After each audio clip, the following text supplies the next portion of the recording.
बिल्कुल नया शहर, जान न पहचान, न खाने के लिए जेब में पैसा और न रात बिताने के लिए 3.5 हाथ जगह ही। पतझड़ के मौसम में ऐसी थी एक दिन मेरी हालत। जिन जिन कपड़ों के बगैर काम चल सकता था, सो मैंने सब एक एक करके पहले 3-4 दिन में बेच डाले और फिर शहर के उस भाग की ओर चला जहाँ जहाज़ों के खड़े होने का अड्डा था। इस स्थान का नाम था इस्ते।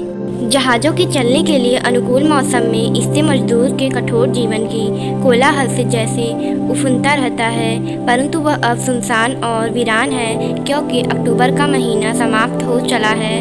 गीली रेतीली भूमि पर मेरे पैर मुझे किसी तरह घसीटे ही लिए चले जा रहे थे और उसे केद कुरेद कर कैसे भी खाने के टुकड़े की तलाश में लगे थे, और मैं भरपेट भोजन पा जाने की आशा में सूने मकानों और गोदामों की खाक छान रहा था।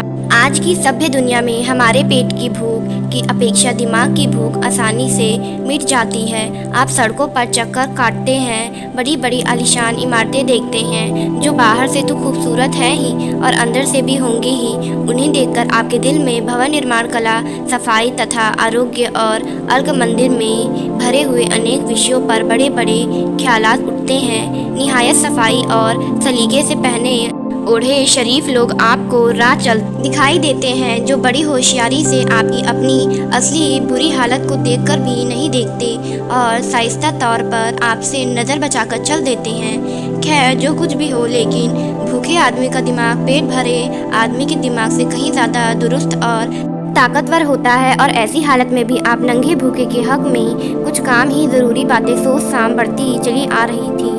और पानी तो बरस ही रहा था, उत्तरी हवा तेजी से चल रही थी।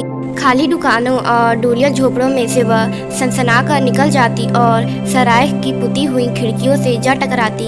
रेतीले तट पर शोर करके छपछपाती हुई तरंगे उत्तरी हवा के इस भयानक झोंके के कोड़े की मार खाकर जैसे बिलबिलाकर फैन उगलने लगती।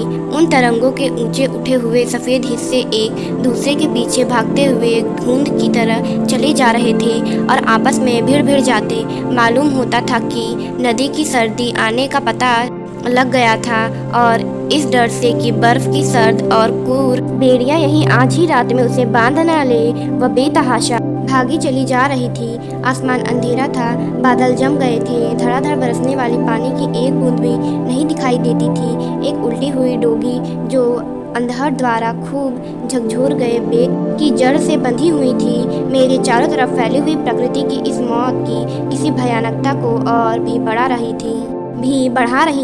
यह उल्टी हुई डोगी और झकझोरे गए पेड़ सारा का सारा दृढ़ वीरान और सुनसान था, मौत की तरह मरा हुआ और डरावना, और आसमान के आंसू रोके न रुकते थे। सब कुछ उजड़ और मलान निर्जीव, केवल मैं ही जिंदा था, लेकिन मेरे लिए भी सर्दी मौत बनकर निकलने के लिए खड़ी थी। तब मैं 18 बरस का था। कितनी प्यारी अवस्था होती है ये, और उस ठंडी और गीली रेती पर मैं चलता ही चला गया। कपकपीले मेरे दांत बज रहे थे, जैसे भूख और ठिठुरन का स्वागत कर रही हूँ। मैं कुछ खाने की तलाश में बड़ी सतर्कता से साथ एक खाली पेटी को खंगोर रहा था कि यकायक उसके पीछे मुझे पानी से तरबतर एक औरत अपने झुकते हुए कंधों को मजबूती और मोह से पकड़े हुए जमीन से चिपटती दिखाई पड़ी। मैं जाकर उसके पीछे खड़ा हो गया और देखने लगा कि वह कर क्या रही है। उन पेटियों के नीचे रेती में वह अपने हाथों से ही गड्ढा खोद रही थी। मैं उसके और नज़दीक सरक आया और बोला, ये क्या कर रही हो? वह चीख पड़ी और हड़बड़ाहट खड़ी हो गई। भय से फटी हुई अपनी बड़ी बड़ी भूरी आंखों से वह मुझे देख रही थी और मैं अपने सम्मुख देख रहा था। एक समवयस्क सुंदर लड़की, किंतु उसके मुख पर 3 नीले दाग थे जिनने दुर्भाग्यवश उसके सौंदर्य को कम कर दिया था, यद्यपि वे बड़े अच्छे ढंग के साथ पड़े थे।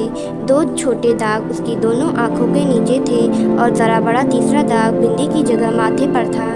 इस प्रकार से तरतीब किसी ऐसे ही कलाकार की करतूत थी जिसका काम केवल मनुष्य के सौंदर्य को बिगाड़ना ही हो।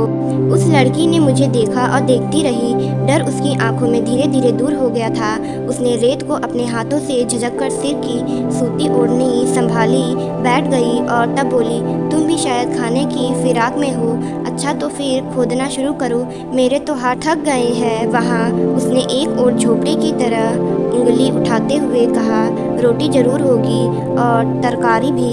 उस दुकान में अब भी काम होता है। मैं खोदने लगा। वह जरा देर खड़ी मुझे देखती रही, फिर मेरे पास बैठकर मुझे मदद देने लगी। हम चुपचाप खोदते गए। इस समय मैं नहीं कह सकता कि उस वक्त मेरे जब्ता फौजदारी, सदाचार, पराया माल और भी बहुत सी इसी कश की बातों को, जिन पर अक्लमंद और तजुर्बेदार आदमियों की राय में जिंदगी के हर एक रिदम को उठाने से पहले गौर करना चाहिए, जरा भी सोचा विचारा था।